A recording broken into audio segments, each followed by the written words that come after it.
Hello and welcome back to Mets Daily. I'm your host, Jake Brown, at Jake Brown Live. It's on that side where you can find me on all social media. Make sure you follow me and make sure you subscribe here to Mets Daily below and smash that thumbs up. 2 thumbs up.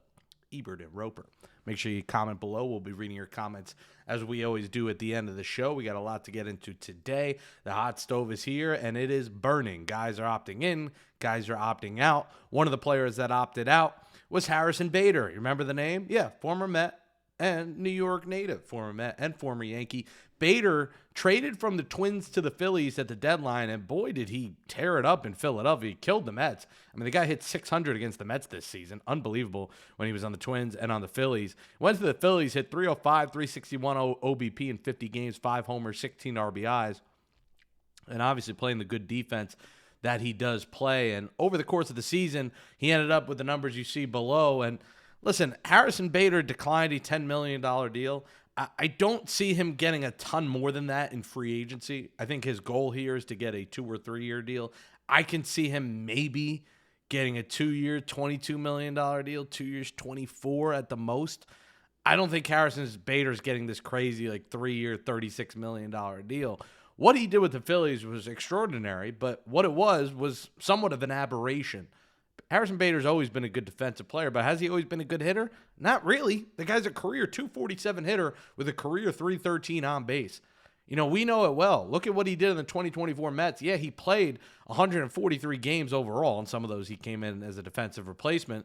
But 12 homers, 51 RBIs, hit 236. His on base was 284. So while he'll steal you some bases, which he didn't do a ton of, and I think you hope he could do more with the new rules, he only had 11 last season, had 17 with the Mets, had 20 the year prior for the Yankees and Reds.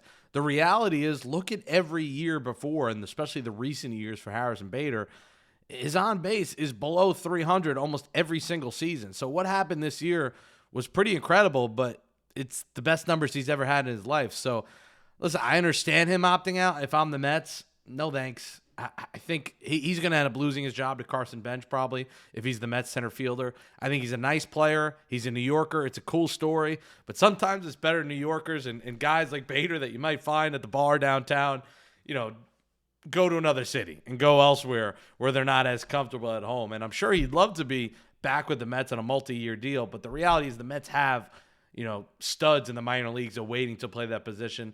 And I'd much rather get like a Cody Bellinger to play center field than a Harrison Bader who is just not going to hit enough. Let us know in the comments below. Agree? Disagree?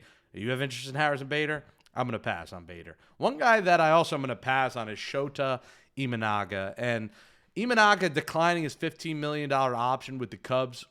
You know, he had a chance to be back on the remaining 3 years of his contract. The Cubs declined that. Then he went and returned and declined the player option for $15 million.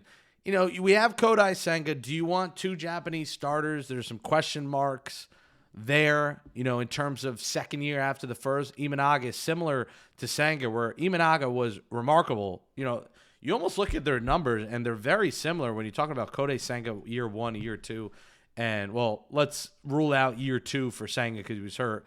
Year 2 that he fully pitched, and Shota Imanaga year 1 and 2.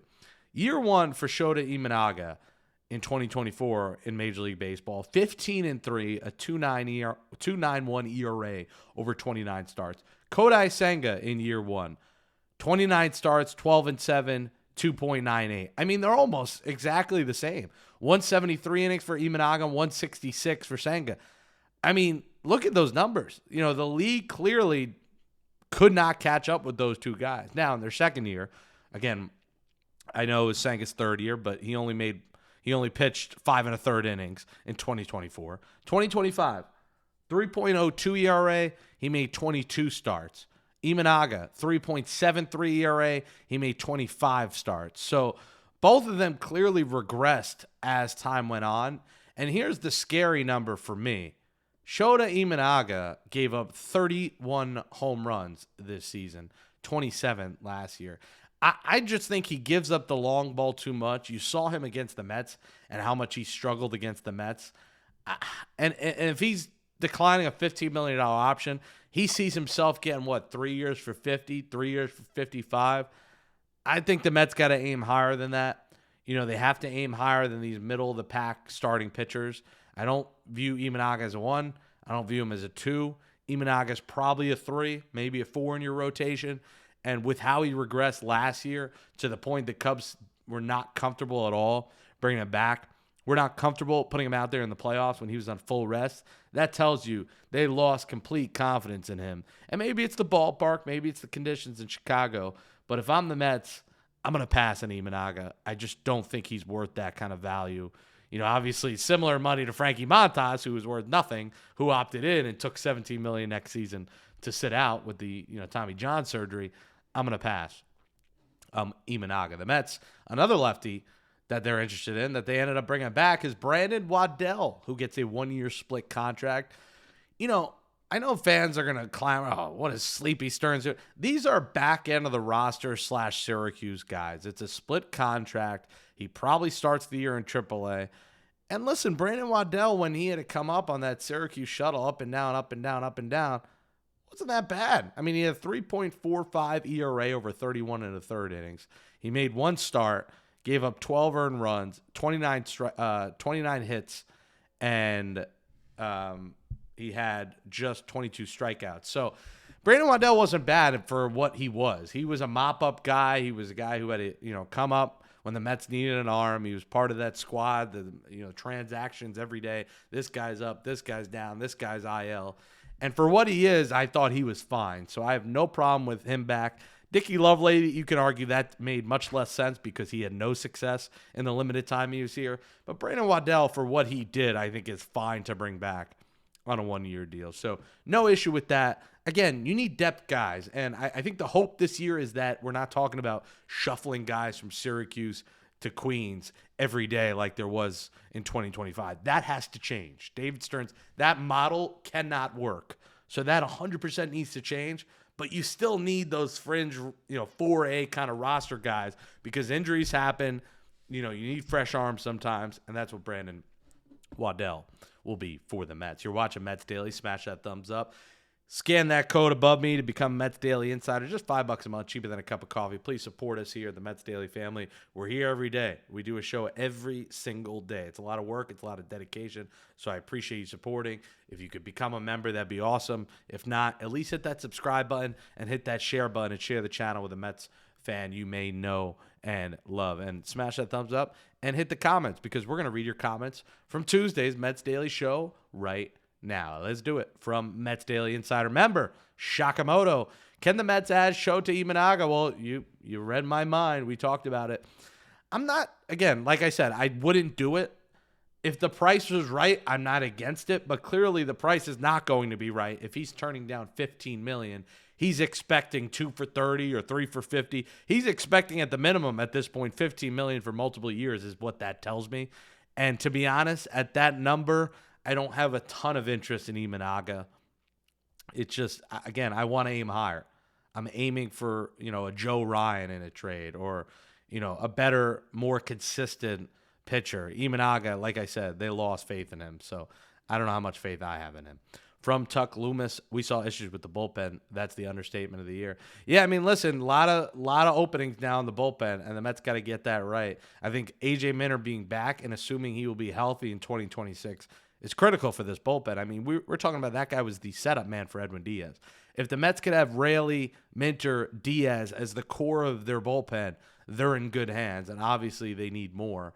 But the bullpen had to eat a ton of innings. Yeah, they weren't great, but when your starters are out in the fourth inning, you're asking a lot. So guys' arms are falling off. So I think the goal is for starters to go deeper, and in turn, that'll make your bullpen better. From H. Mato Tech, why do you need Diaz when the starters give 20 runs? Yeah, I mean, again, like I said, you're trying to fix the starters. You're going to have McLean for the full year. You're going to upgrade this rotation. So the hope's that's better, and Diaz could be locked down to the end. New Workout says we need an entire new bullpen. Yeah, like I said, those three should be your core, assuming Diaz comes back.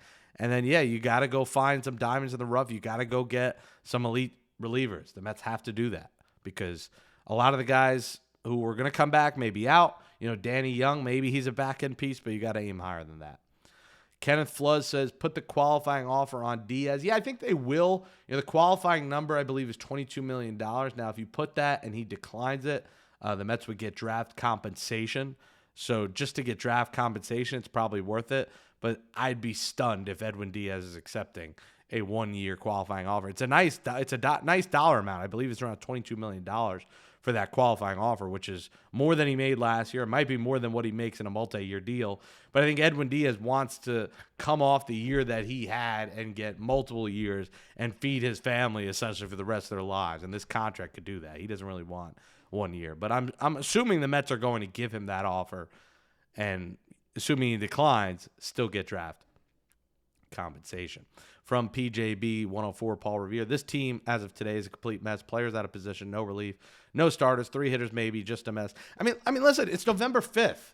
So, yeah, it looks somewhat bleak right now, but they have a core in place. They have stars on this team in Lindor and Juan Soto.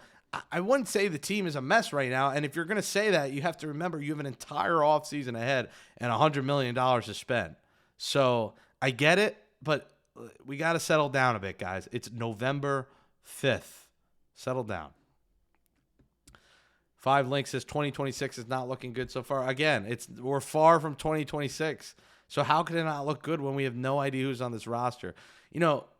We're going to be reading a lot of these comments, but you guys got to be realistic. We have a long off season ahead. Wait till things happen, and they may not happen immediately. If you pay attention to MLB off season, it goes until basically spring training. As you saw with Alonso not signing till February. You're going to have to be patient, and you're going to have to trust Cohen. You're going to have to trust Stearns. Stearns had an incredible first year. He had a dreadful, pretty awful second year. Outside of Soto, basically, who is an MVP candidate. I forgot to mention that. But you got to have faith that they'll get this thing right. And New Workout says this team is bad. Here comes stingy Stearns dumpster diving for someone else's trash, says George. Again, November 5th, guys. We can't go with the stingy Stearns on November 5th. On March 5th, if you want to say stingy Stearns to me, if he had a terrible offseason, I'll understand those comments. It's November 5th. These players like Waddell, Lovelady, who he's signing, are literally roster spots 32 and 33.